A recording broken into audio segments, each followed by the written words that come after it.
The first day we opened this building, there was one mother walking down the hallway holding her child's hand, and one of our staff members passed by, and just out loud, as if to nobody, she says, "This place makes you proud to have a child with special needs."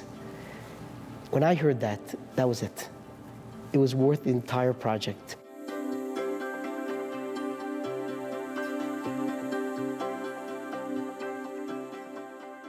Now, we are familiar with you, both of you, in your work, your extraordinary work, particularly dealing with those with special needs, teens and children, through the Making a Difference Awards, the Raspberry Foundation Making a Difference Awards. Tell us, Rabbi, what this location is and why it's so special.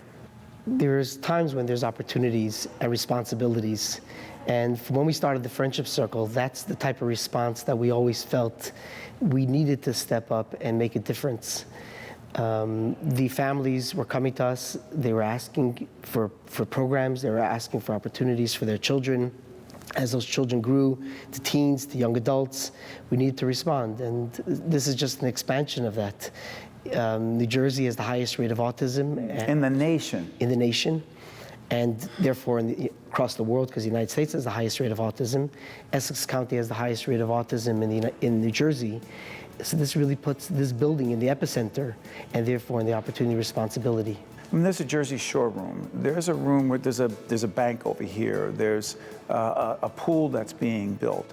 There's a football field connected with the New York Jets. They built it's extraordinary. Describe some of the rooms and why they're so special. We really wanted to give these children an opportunity to have what they really need. So every room What do they need? It's different than your typical child. You could put them in any room and kind of set up a location for them and, teach them the skills. But for these young individuals, they need everything to be perfect for them so that they really feel at home and at ease, and they could learn those skills that they need. So, for example, when I was in the gym, you said to me, Rabbi, that it's soundproof because? The echo. We have a special ceiling and wall panels, so there's no echo, because a lot of the individuals have sensory issues and sensitivity to gym, and therefore they can't participate in sports in a regular gym. So here we're going to have a basketball league with all the area schools, and all kids will feel comfortable participating in those sports. What about the theater that we saw? Is there something different about that theater as opposed to any other theater? It's fully accessible, the stage and even the control booth, because there's going to be young adults who will be running the control booth during shows, movies, plays performances will put on. We're going to be partnering with an organization to create interactive plays that they will then be able to go put on performances in larger theaters as well.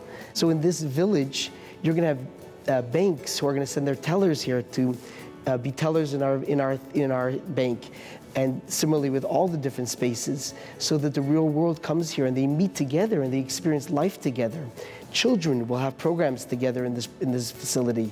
So all of that creates an environment for what happens in LifeTown, really mimics and therefore empowers for what will happen out in the real world.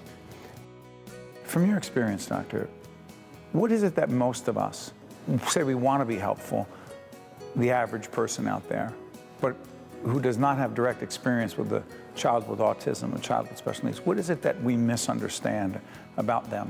I think one of the biggest things is that you shouldn't define an individual by their disabilities. You should define them by their abilities. What does that mean?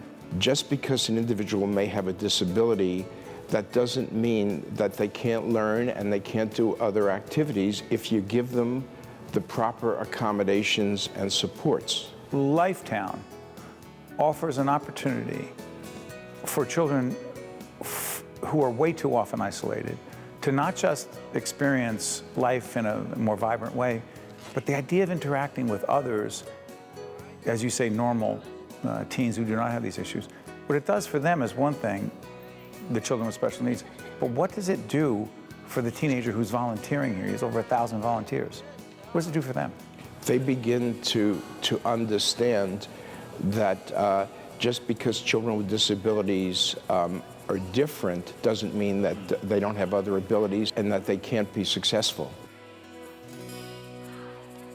Trouble, what does LifeTown mean for parents of children, teens with special needs? The opportunities are limited for these families. And as they grow out of their teenage years, they enter the new stage of the real world, and there isn't much there. So this is just the beginning of giving them those opportunities where they'll be able to go out to the real world and get jobs. So for example, if they work in our pet store for 6 months or in our florist, they may be able to get a job in a real florist and ultimately give them real purpose and meaning.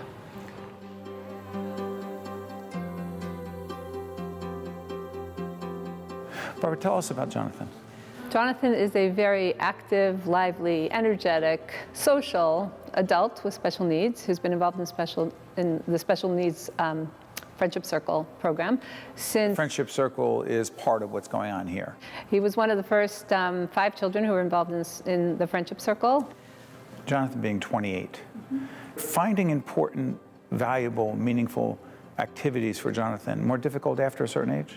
Once a child ages out of the school system at 21, there are adult programs for them during the day, but as far as their social activities and their after school or after work activities, they're limited. LifeTown offers a lot of opportunities, and I was particularly involved in helping to encourage and develop programs that will be beneficial to the adults with special needs. What has that meant for you and your family? It's remarkable. I think we're very, very blessed to have this as part of our community, and particularly to be a part of this system as it has evolved in so many different ways. The folks here at LifeTown, they were recognized by the Raspberry Foundation, one of the awards for making a difference. How much of a difference is being made here?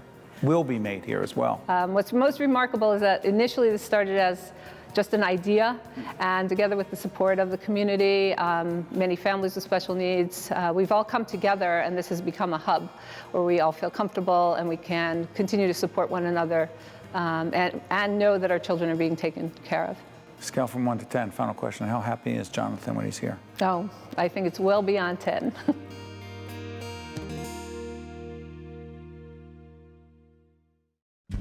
I work for Horizon Blue Cross Blue Shield, and I'm a catastrophic case manager. I'm a nurse. I feel a sense of responsibility to each and every member that I speak with on the phone. I know where they live, I know their towns, I know the hospitals they go to. A lot of times I know their physicians, and I love helping people at very difficult times of their lives. The job I have now is the perfect job for me. I think I was born a nurse. Also brought to you by the Russell Berry Foundation and by the Port Authority of New York and New Jersey.